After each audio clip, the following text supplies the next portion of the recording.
Guys, to make this sago pudding, you need 100 grams of tapioca pearls. I've got 2.5 cups of water, which is about 600 milliliters.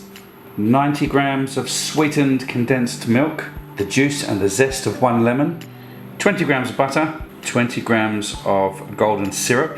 We're going to whip up some cream for garnish once it's cold. I'm going to put some shredded lemon on the top of that. We're also going to use some of this lemon in with our cooking when we boil the sago. Get yourselves a pan onto the stove, add in your 2.5 cups of water.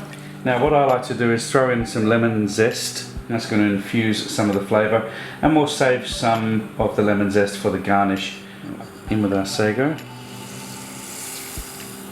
Here I've got my 2.5 cups of water. I've thrown in some lemon zest, and now what we want to do is we want to bring this to the boil.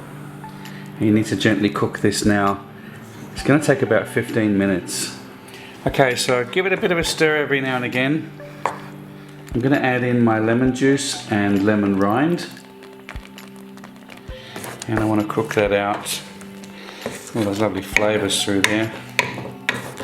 And before I add the condensed milk, I'm going to remove the large chunks of lemon, because once we add the condensed milk, it's kind of hard to see them.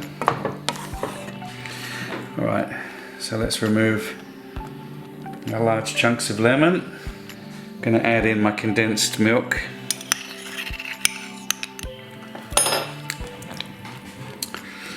It's nice and lemony, beautiful. Now we're going to pop in our butter and our golden syrup, which will add a little bit more sweetness to it as well. There we go. It's now starting to turn that beautiful yellow colour. All those seeds have turned completely clear, and I've got it on the lowest heat possibly go. Just want to let it sit now for about 15 minutes. Put a plate on there or a lid. Now it's time to pour them into some glasses, and you can chill them for a couple of hours in the fridge. For best results, overnight. What I'm going to do now is whip up some cream. I've got some vanilla essence and some sugar to your taste, and this is a great topping for this dessert.